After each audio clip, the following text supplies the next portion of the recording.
Well, legislation connecting farms to food banks here in New York is almost law as supporters of the bill wait on Governor Andrew Cuomo's signature. WNY News Now's Jason Ruttman spoke with State Senator George Borrello today about the program that he says has been a pandemic lifeline for food insecurities New Yorkers are struggling with across the state. This pandemic did expose how fragile New York's food supply chain is.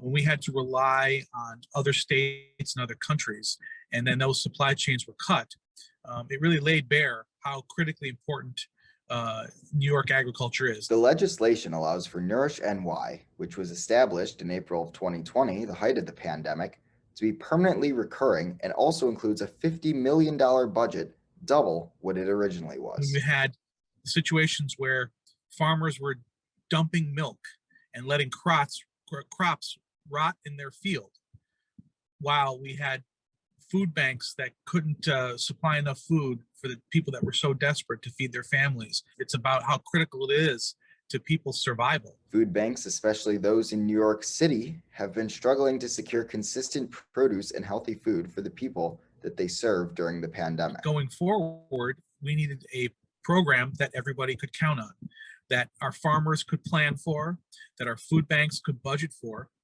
and that ultimately would provide not only locally grown, fresh vegetables, but a market for all of that surplus food that our farmers have. This is how the program works. The budget is split up and distributed to food banks across the state, depending on a variety of factors, including size, the number of people served, and current need. In turn, the food banks can take the money allocated to them and go to local farmers in order to purchase fresh produce and crops. Those fresh fruits and vegetables that provide the nutrients, the nourishment that these families need, and at the same time provide that income and a market for those farmers. Jason Ruttman, WNY News Now. Jason, thank you. The last step before the program becomes a fixture here in New York is to acquire the signature of Governor Cuomo.